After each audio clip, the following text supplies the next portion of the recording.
The Velvet Underground, Loaded. The Velvet Underground were asked by their record company to make something more commercial, and surprisingly they did exactly what they were told, which is not the behaviour you would have expected from Lou Reed, their leader and chief songwriter. I remember hearing their single Sweet Jane on the radio. It must have been 1970 or 71, and since then it has been top of my list of favourite songs. There is a part of Sweet Jane that was edited out of the album and single versions, just as some of the other songs on the original album were edited to make them more commercial. So I have the CD version of the original album which I found in a charity shop, but I also have a double CD version which has the full versions of the edited songs. I never actually owned the LP of Loaded when I was young, but I found the budget album Live at Max's Kansas City in a second-hand record shop. Live at Max's Kansas City has the full version of Sweet Jane, played by almost the same band that played on this album. On that album I only ever played Sweet Jane and Waiting for the Man, as most of the album sounded like they had been told to keep the noise down so that people could talk. The Loaded album has that same sound.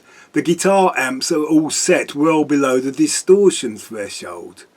But though I think it makes the production sound weak, it may well have been an artistic choice to buck the trend of the heavy music that was becoming popular in 1970. Sweet Jane was the first song I ever learnt from a record, and I still play it at jams.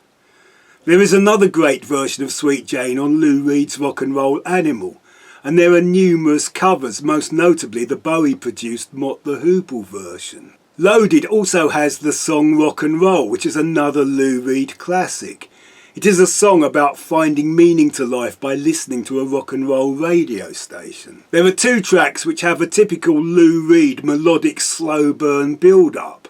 There is New Age, which builds up to a climax, which is disappointingly short on the edited version, and Oh Sweet Nothing, which is a song that builds up to quite a long guitar solo, which is almost like a Velvet Underground version of Freebird. And the solo is possibly a bit too long, and maybe if they'd cut it, they could have put the full versions of the other songs on. The album starts with Who Loves the Sun, a song so light and catchy you might be inclined to think it is a parody. Lou Reed was not able to sing all the songs, so some were sung by the bass player, who gives them none of that Lou Reed iconic drawl, but sings them totally straight. The third to last song, I Found a Reason, is also implausibly sunshine pop, and it even has a spoken bit. It is like a slightly more ragged Everly Brothers.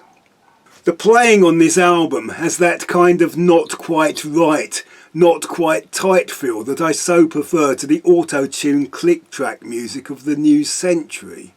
There is even a country-ish song called Lonesome Cowboy Bill, but there is nothing avant-garde, nothing like the sonic assault of Sister Ray.